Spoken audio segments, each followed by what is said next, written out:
Hello.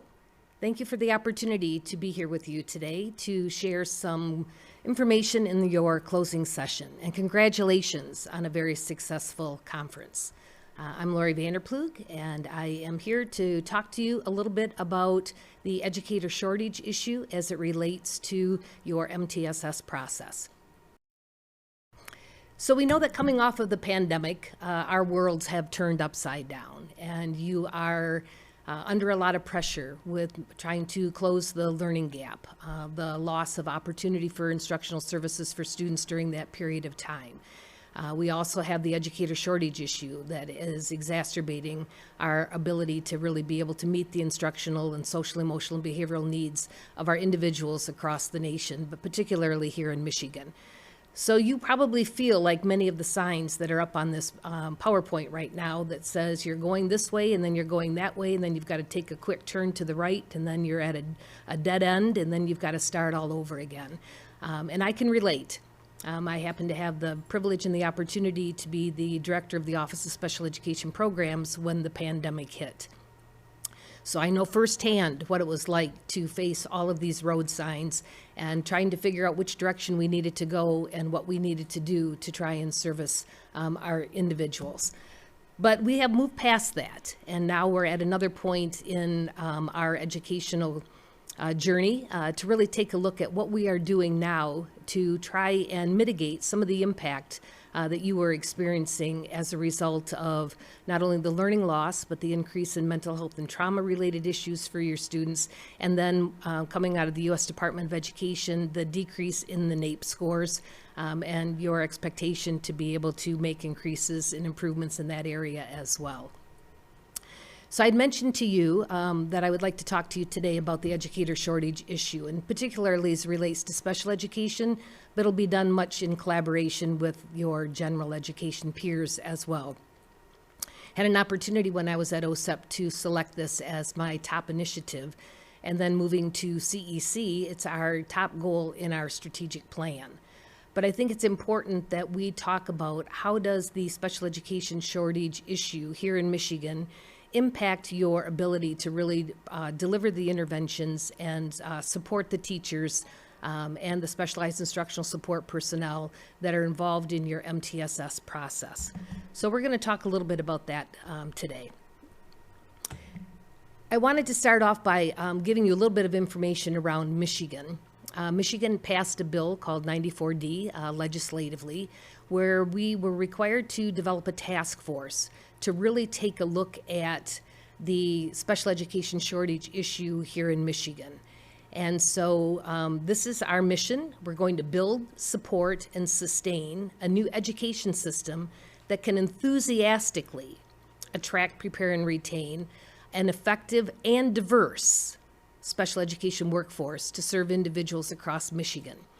So what we've been challenged to do is to develop a comprehensive multi-year plan that will help us to more effectively attract, prepare, and retain qualified personnel to really support our individuals with disabilities here in the state of Michigan. And that needs to be done in collaboration with a coalition of stakeholders. So we have developed a large stakeholder list, and we are pulling them in to share their voices and their perspectives with us as we move through this new process. So a little bit about the structure of it, and then we'll move right into the work with the MTSS. We have a task force, and the task force is legislatively driven. And we also are at a point where we are soliciting as much stakeholder input as possible. So I'm hoping that today you will share your input as it relates to some of the questions that I will be posing to you in a little bit. We also have a core team, and I really refer to that core team as our thought partners. They're people that are coming in that are helping us set the direction of the work that we're doing, and they're our check and balance to ensure that we are moving the work in the right direction and that we're generating a list of recommendations that we can give back to the legislators as a result of this work. Subsequent to that, we are identifying different topical areas that we are developing action teams around. And so there's a lot of opportunity for many stakeholders across the state to participate in these action teams and to share their voice and to contribute their perspectives as it relates to the work that we're trying to do around the educator shortage issue. When we're looking at this as part of the mission statement, we talked about the attract, prepare, and retain. And we are really looking at this work under 3 buckets. And all 3 buckets are of equal importance. But I wanted to highlight to you that we are really being very intentional and very sensitive of not only looking at where there are similarities, but where there are distinct differences in needs within our rural, our urban, and our suburban districts. That while we know that they are all facing the educator shortage issue, they certainly are looking at it from a different lens, and their abilities to be able to attract, prepare, and retain certainly vary across the state of Michigan. So we want to make sure that as we're making recommendations to mitigate the impact of the shortage, that we're taking into consideration all of those unique needs that they have to make sure that we're able to provide the adequate support. Another piece that we're really looking at is developing some short-term, some intermediate, and some long-term strategies. So there are some things that we can do right now, and I'm going to be asking you today to do a few of those things. Then there's some things that are intermediate. They might take a little bit longer. It might take a few more stakeholders to be brought to the table, a little bit more data collection, a little bit more research review, and then recommendations can be made. And then there's certainly some that we think are going to be long-term, meaning they're going to take us a while to be able to make the recommendations that are necessary to facilitate the change. And I have an example of that for you coming up. But part of the process is really making sure that we have all key stakeholders. And this is not an exhaustive list by any stretch of the imagination. But we would look at your state leaders, your district leaders, school leaders, teachers, your specialized instructional support personnel, paraeducators, our educator prep programs in our institutes of higher ed, parents. We are including all of the different organizations and associations here in Michigan. We actually facilitated about 18 different listening sessions with all of those groups, as well as about 15 with the higher education educator prep programs to just listen and learn. What are the issues that they're facing? What are the barriers for them to really be able to move the needle and get the results that they're looking for and to be able to help us within this process? So we're pulling together all of those key stakeholders to really help us in this process a little bit. Before I get into the MTSS, unfortunately, this information came a little bit late after I did my PowerPoint, but I wanted to share some of it with you. We recently facilitated an opportunity to solicit some feedback in a survey format around where there were openings in special education programs across the state, including openings with substitute teachers, including openings with paraeducators, including openings with all of the specialized instructional support personnel, meaning psychologists, social workers, speech pathologists, early interventionists, all of the above. And we have that data back. We're in the process right now of trying to analyze the data a little bit so that we can share it with you. But it is quite overwhelming, the percentage of individuals that are on temporary or emergency approvals, which means they have not gone through the educator prep program, do not necessarily have the qualifications or the educational experience to be able to hit the ground running when they're in those classrooms, servicing our individuals with disabilities. And we also know that we have a significant substitute teacher shortage. So it does impact your ability to really provide the level of professional development opportunities and the coaching and mentoring opportunities that you need to within your MTSS framework. And we're going to talk a little bit about that as well. But as soon as this data gets analyzed a little bit more, it will be public information and we'll be sharing it with you. But the level of impact in Michigan is quite significant. One piece of data that I do want to share with you is that nationally, we have about a 38% decline in enrollment in our educator prep programs for special education. Michigan is teetering at 66% decline in enrollment in our programs. So our supply and demand opportunity in Michigan is extremely limited right now. We do not have enough pre-service candidates enrolling in the program to fill that pipeline so that we do have candidates coming out to meet the demand that you are currently experiencing within your locals or your public school academies or your ISD programs. So it's a little bit scary. So let's talk about some things that you can do as MTSS teams, and certainly within your MTSS framework, that can help provide some support to your system to try and mitigate the impact of this issue and help us develop that new system of support that we so desperately need here in the state of Michigan right now. So I want to talk a little bit about induction and mentoring within MTSS. This is something that is huge. Attending some of the sessions yesterday, there certainly are opportunities that you are doing the coaching and mentoring within the MTSS teams. I'm going to be asking you to think a little bit broader than that and look at how are your MTSS teams really providing coaching and mentoring opportunities for all of the unqualified personnel that are currently servicing our individuals with disabilities across the state of Michigan. We have a lot of long-term substitute teachers that are in our classrooms. We have people that are currently enrolled in programs that are under those emergency or temporary approvals that don't have the knowledge, skills, abilities, or necessarily the prior experience to be able to, one, deliver good core instruction, and two, to be able to assess, design, and deliver the specially designed instruction that's going to be necessary for you to be able to get the results and to be able to identify the levels of interventions that your system really needs to be providing support around. So I think I'm going to be asking you this question a couple of times today, but I do want to reinforce that we do need to take a look at not only what we're doing within our MTSS teams, but how are our teams providing support through good coaching and mentoring of the new and early career staff that are in the programs, as well as the unqualified personnel, so that they can be more effective. We can't rely on your MTSS teams as being the ones that have the full responsibilities of the interventions. You are a supplement to what is happening within the programs, and we have to make sure that the programs are doing the right work as well. Moving on to professional development and learning opportunities. This is huge for me.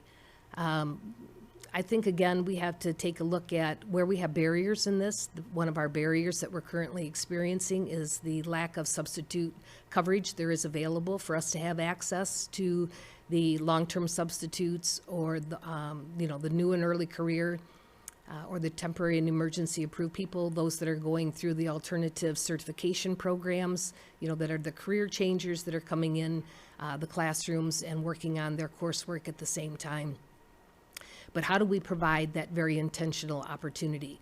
From a national perspective, what I'm seeing and what I'm working on, through the work at CEC and trying to bring that back here to Michigan, is really around ensuring that we have good preparation opportunities, not only in our educator prep programs, but also through professional development and learning opportunities, practice-based opportunities for really good core content instruction, as well as the supplemental supports that need to be in place to be able to do that specially designed instruction that is necessary. So how do we build capacity within our system to be able to get the results? Otherwise, if our people who have the instructional responsibility every day are not equipped to be able to do their job, it exacerbates the issue of you being able to provide the tiered levels of interventions and supports necessary to increase the opportunity for positive outcomes. And then the third is changing the perception and elevating the profession. There's not a day that goes by, I live in Washington, D.C., there's not a day that goes by that I'm not hit with a news article or turning on the Today Show where there isn't something negative about education, and particularly coming off of the pandemic, around the learning loss and students with disabilities not getting the FAPE and not getting their needs being met, and so on and so forth. And then the high attrition rates of staff that were leaving because of their frustration with working conditions and being able to be effective within the classroom. Before we can effectively attract into the educator prep programs or into your system, we have to be able to change the perception of what it means to be a special educator today. And so we're going to be asking you to help us with that a little bit later on in the presentation as well. What can you be doing that really is helping to promote positive stories about the success stories of what's happening in our system every single day to try and combat the negativity that we're facing? Parents that are educators are discouraging their children to go into education. High school guidance counselors are discouraging high school students to consider education as a preferred profession. We have a lot working against us. So we've got to figure out what are some really good strategies that we can change the perception of what it means to be an educator today, not just a special educator, but an educator today, so that we can improve our system. So I want to go back a minute and talk a little bit about the educator shortage work that this optimized group is currently working on. In that listening sessions, we went around and we talked to all of the different groups, and the top barrier that they expressed in Michigan was our categorically endorsed credentialing system that we have in Michigan for special educators. That it's a 5-year program, it's costly, it's siloed, it's restrictive, and we're not able to really recruit. And you can hear the evidence of that with a 66% decline in enrollment in those programs. So we developed our first action team. It's called a credentialing action team. We actually had a breakout of that, and we had a small group that looked at the birth to 5 credentialing, as well as it's really the PK-12 credentialing. We spent a lot of time on that. We have come down to a recommendation that we will be moving toward the task force actually on Friday, getting their permission to be able to move that work forward to see if we can make a change in our system. So we're really excited about it, and I want to talk to you a little bit about that piece of it with some assignments as well. And then we facilitated a very large stakeholder action team very recently, and this was done more asynchronously, where we asked them to identify barriers in our system. And we ended up with 127 barriers. We did some prioritization of those. We did some influencing mapping of those this week. And so we'll be able to get that information out to you as well.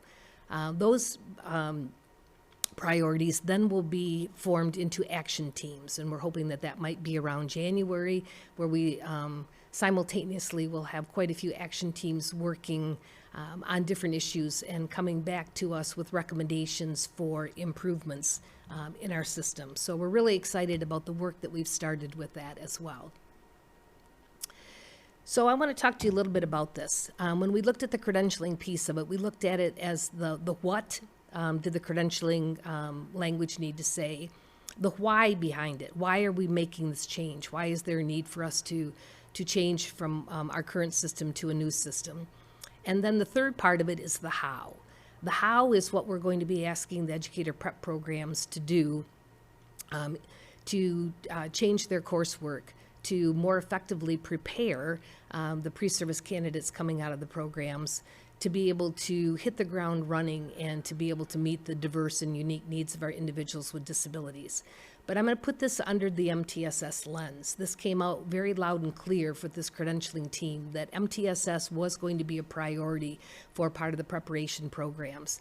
So I want you to think about this a little bit as I go through some of these additional slides, and think about what recommendations that you could make back to us that we could take to an action team that would actually look at how do we embed coursework or embed instructional strategies into those preparation programs, so that as those pre-service candidates are coming out of those programs, they understand and have a deep understanding of the MTSS framework and their role and responsibility in providing support to that. So we do want to hear from you a little bit. If you have a card in front of you, I would love for you to just jot down, brainstorm a little bit. What should the future of educator prep programs and special education support look like to support your MTSS team? So really, what are those knowledge, skills, and abilities that the staff really need to know and be able to do in order to be more effective when they're working within your MTSS framework and working within your intervention system. So think about that a little bit, and would love to hear from you. You certainly can email me at any time and share the information. One other piece is that we're going to be having an additional group that's going to be looking at that how in the educator prep program. So we'd love to have the voice of those from the MTSS world to be part of that, to help us really frame that language and that coursework effectively. So think about that as well.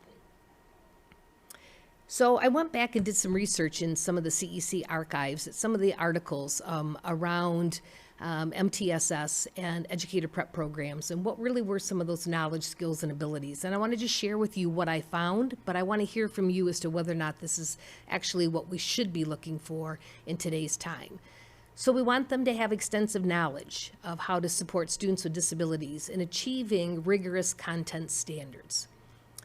We want them to be extremely proficient in the content. I talked about that. That's my biggest concern, is that we don't have enough content expertise to be able to deliver the core instruction that's necessary, that Tier 1 instruction. They need to be proficient around interventions, around assessments, around technology, to be able to support the learning needs as well. Have well-developed collaboration skills to communicate and work with various service providers in ways required to design cohesive and precise instruction. So how do they assess, design, and deliver that instruction that needs to be done? We also would like them to be able to collect and interpret initial and ongoing assessment data. I just talked about that a minute ago. Plan precise classroom intervention instruction that's carefully coordinated and targets the key content standards and the skills individuals with disabilities need to master. They need to be able to measure responses to classroom or intervention instruction. They need to be able to make changes to instructional plans based on the assessment data. All of this will have to be coordinated across multiple tiers, furthering necessitating special education teachers to be skilled and collaborators and data literate.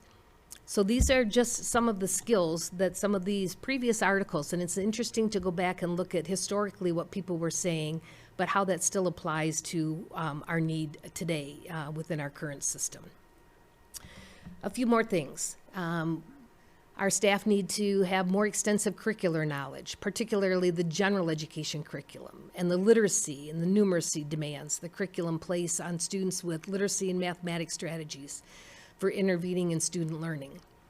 The knowledge and skills necessary to meet the heightened rigor and accountability of current schooling contexts, both preparation and policy reform is going to be required as well. And we're going to have to take a look at that. And our 94D Optimize group is actually taking a look at many of the policy-related issues to help us. And then a few more things. The educator prep programs cannot continue to prepare broadly and hope that they will develop the depth of knowledge and skill fluency needed to teach rigorous content within an MTSS framework. And in Michigan, we've got those multiple grade bands.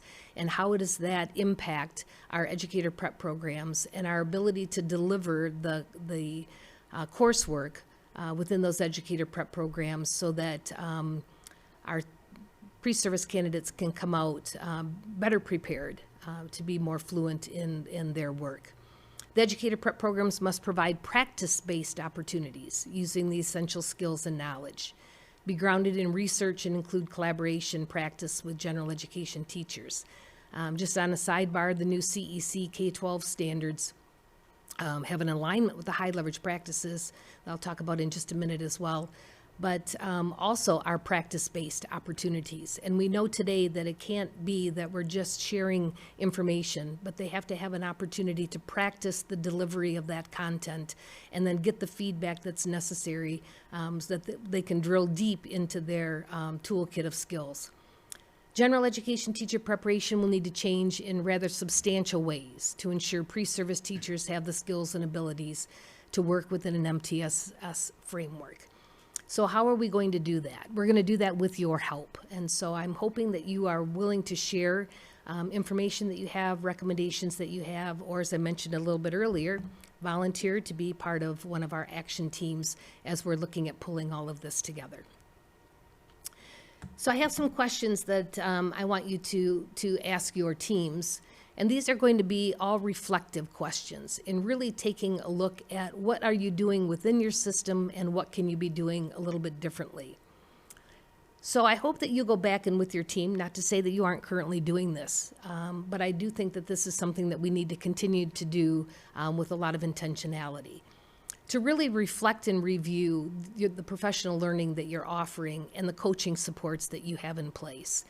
And so I know that you have the coaching and the mentoring within your teams, but as I mentioned a little bit earlier in the induction and mentoring portion of it, how is our system as a whole really working on coaching and mentoring all personnel that have instructional responsibilities of our individuals with disabilities, so we can make sure that they do have the professional learning opportunities and the coaching and mentoring. And then rate the strength of your coaching system or practices. And then what action can you actually take? So maybe what can you do a little bit differently than what you're currently doing? I've got a question. I'm not going to share it with you now because it's my final question that I'm going to ask you at the end, and it's my most favorite question.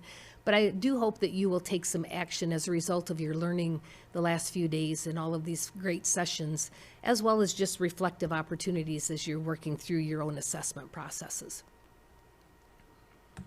Regards to professional development, have you defined the knowledge skills necessary for implementation? So I think we know what skills are necessary, but have we developed some planning around that from a professional development perspective? Have you provided skill-based training to relevant and targeted staff? Do you have someone overseeing the professional learning process? And how are you assessing and evaluating for continuous improvement opportunities within your system? And I'm not giving this homework assignment to you as MTSS team members or interventionists or necessarily, administrators that oversee the MTSS process. This is a bigger system issue. And so this is where you also need to help collaborate on what's working within your MTSS framework and where are there some needed skill development opportunities, and how can you work collectively with the general education peers and the administration within your districts to be able to do that. It was very exciting to attend some of the sessions where you did hear ISDs who were strong with collaboration and helping to develop supports at the district level and certainly down at the building level. And that's exactly the work that we need to be doing in collaboration. So keep up that good work, but continue to analyze whether that work is getting you the results that you're working toward. I'm going to go back to the coaching and mentoring piece again. Do you have a strong intentional induction program? Keep in mind, induction and orientation are two different things. Orientation is just getting them acclimated to the district as a whole. Induction is actually the professional learning opportunity piece of it. Do you have processes and procedures for identifying the training of the coaches and mentors? There needs to be real intentionality of making sure that the coaches are appropriately identified, appropriately trained, and appropriately supported so that they can provide the resources and the services and the supports necessary to their mentees, again, to maximize the results that we desperately need to have within our system. And again, do you have a system to evaluate the effectiveness of that? And I know that you are implementing your implementation science work, and you do have evaluation systems that are in place, but this is really helping to evaluate your whole system, even outside of your MTSS framework, to make sure that the system as a whole is working effectively. So other questions for your team: how effective is your current communication process and your plan? And who do you need to be communicating with? Oftentimes we communicate in silos with our teams, and we don't necessarily pull in all those stakeholders. The work that I'm doing with this 94D Optimize and pulling in all the stakeholders, I really see the value of having the multiple different perspectives at the table, hearing the multiple voices that are contributing with the depth of experiences that they're bringing to the table. But how are we communicating what's working, what isn't working? How are we communicating, where we're moving in the future? What is our vision? What is our mission? And what do we really need to be doing? So making sure that we're also evaluating our communication system to make sure that we do have a good plan in place. We're working on that right now with the Optimize group, trying to figure out how do we communicate all of the work that we're doing with transparency and with the resources to support the work so that we can build capacity across the state with understanding of the work that we're trying to do to develop this new system. I want to sidebar for a minute and just highlight high leverage practices. I know that many of you are familiar with the high leverage practices, but just wondering how that fits into your system. When you look at the 4 areas under assessment, instruction, social, emotional, and behavioral, and collaboration, all 4 of those are key and critical to have an inclusive system within your framework. And so CEC is doing a lot of work in collaboration with the Cedar Center, which is an OSEP-funded technical assistance center, around the high leverage practices and a lot of training. And actually the recommendation for the induction programs for the professional development, professional learning opportunities is to do training of the staff on those high leverage practices so that they can be more supportive. So there's a link there to our CEC high leverage practice page for you to be able to gather a little bit more information. So let's talk about some of the resources that are available to support some of your MTSS work. And many of these are coming through CEC, which is also the second hat that I'm representing today. So let's talk about what's available to you. I had just mentioned a little bit ago about the high leverage practices and the value of those. They're being taught in the pre-service program. So how are we moving that from pre-service into our in-service opportunities within our locals? And how are we embedding those into our induction programs with our professional learning opportunities? But what CEC recently put together is a free webinar series on the high leverage practices for paraeducators. And there are 4 modules to this: assessment, instruction, the social, emotional, and behavioral, and the collaboration. I would highly encourage your systems, your locals or your charter schools or your ISDs to have your paraeducators set up an account and register for this free asynchronous series opportunity. It's really a great strategy to help prepare your paraeducators to be more effective supporters, not only into the classroom, but into your tiered intervention system. But it's also a potential retention strategy that if we're meeting their needs, they may be more inclined to stay in the position. I'm going to take it one step further and say it could also be an attraction strategy where they really get more interested in the field of special education and may consider enrolling in an educator prep program and getting their certification that they need to be a special education teacher. So again, there's a website there.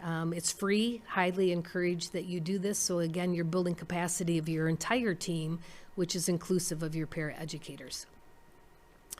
And then another book that's coming out of CEC, this is an interesting one. It's called Culturally Sustaining Practices with MTSS. Features the everlasting mission of student engagement. And you can see the authors of this, Will Hunter and Laurent Scott, some people who have been very active in CEC. This book is going to be coming out this winter, probably before spring. But it's very interesting to take a look at. And so I'm just putting this on your radar. So let's talk a little bit about what that book will do. It's a mixtape. It's Culturally Sustaining Practices with MTSS, featuring the everlasting mission of student engagement. And we know the importance of student engagement, not only to reduce the behavior, but to increase the instructional opportunities as well.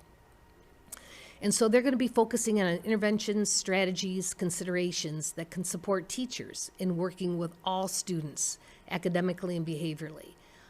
This book interweaves the spirit of hip hop through its content. One of the consistent themes is building community for both elementary and secondary students. The intended audience for the textbook are the post-secondary faculty members, researchers, administrators, general special education teachers, parents, and others who work with youth with exceptionalities, not only in the United States and globally. So you can see that it says the fall was a release date, but it might be late fall or more into winter now. We're already at late fall. So keep an eye and an ear out for this on the CEC website. It might be a very interesting read and provide you an opportunity for some new strategies to encourage engagement. As I'm winding down, I want to also highlight this. And CEC recently had a live virtual webinar on Tier 1 literacy. And thank you to Dr. Steve Goodman, who worked very closely with me in the identification of these 6 great national content experts that came and provided this opportunity. We were challenged with getting a high level of participation at the very beginning because there is the lack of substitute teacher coverage for the teachers, gen ed and special ed, to be able to participate in this training. So we did a recording of it, and it is now packaged. And so the very first part with Terry is around the student engagement, both from the literacy as well as the behavioral piece of it, and he did a phenomenal job. And then there are 2 different sessions. One is explicit instruction for Tier 1 for elementary, and then there's the secondary. And we had Nancy and Marissa with the elementary and Jade and Alexandra with the secondary one. And then we closed it out with Karen Ward, and I heard her name get mentioned in one of the sessions yesterday as well. And she worked with them on effective implementation strategies, how to go back and work effectively with their administrators to make sure that they have the resources and supports necessary to really do the implementation of those wonderful strategies that they learned. This is also on our CEC website. It is only going to be maybe about $49 for someone to register, but they have access to this full day of very rich content. So if you have new people coming in and you're really unable to put professional development in front of them, this is a great opportunity for them to hear from some of the great national content experts that are available. And then lastly, we had the Educator Shortage webinar series, and this is one that we put together. We had about 20 national partners that collaborated with us. There's actually 13 of them are completed, 14. And this is a webinar series, and it's to help us move from information to implementation. We are saturated with information. We've got surveys, we've got research, we've got testimonials, we've got data, we've got evidence galore. But we have to be able to move into implementation of some of these innovative practices that are really going to help us mitigate the impact of this educator shortage issue. So there are policy-related ones, there are ones around working conditions, there are ones around inclusive leadership, grow your own, alternative programming. But anyway, there's a whole list of them that are on the website. This is also free. So I would encourage you to register for this webinar series. It's all asynchronous, and you have an opportunity to pick and choose any of them that you want to go to. But the very first one was done by the Office of Elementary and Secondary Education and the Office of Special Ed Programs with the U.S. Department of Education on the flexible use of all of the federal funds that have been rolled out to support the educator shortage. So I encourage you to take a look at that in your free time. So with change comes opportunity. That's been my motto for many, many, many years. I carry it with me everywhere I go. You have weathered the storm of the pandemic. You are experiencing significant changes in your system, and there are significant changes that need to continue to be moved forward in order for us to really develop this new system of supports that are necessary for us to get the results that we need for our individuals, particularly here in Michigan. So change is great. We're going to encourage you to go first, be a change agent, jump out there, identify what's working, what isn't working, and what you can do to help support change within your system. I mentioned my 2 favorite questions, and I'm going to end with this. These are 2 questions that I overlay into all of the work that I do every day, and it's the last slide in every PowerPoint presentation that I do nationally. The very first question: what are you currently doing that's getting results or outcomes you are working toward? And then if it's working, you put it in a bucket and you continue to allocate resources meaning people, time, and money, to be able to continue to sustain what is currently working. The second question is, what are you currently doing that is not working or getting the results or the outcomes that you need? And then the honest conversation needs to be, what needs to be done to facilitate the change? Do we need to just let it go? Or do we need to add those additional resources, meaning people, time, and money, to be able to facilitate the opportunity for change? But I think it's necessary that we look at our system as a continuous improvement opportunity. And with change comes opportunity, and we have an opportunity to change our system. So I invite you to just reflect back on some of the information that you heard the last couple of days. Go back and look at how that fits in your system, what's working within your system, what maybe needs to be changed within your system. How can we be more effective as collaborators? How can we provide greater support to those that need it? How do we enhance our communication opportunities? So in the end, we have a system that is working for our individuals with disabilities in Michigan and their families, as well as all of you. So on behalf of CEC and the 94D Optimize, as I said, I'm wearing two hats today. Thank you for the work that you do every single day on behalf of the individuals with disabilities, as well as general education students and staff within your system. Continue to do great work, continue to strive for excellence, and be a change agent. So again, thank you for the opportunity to be here.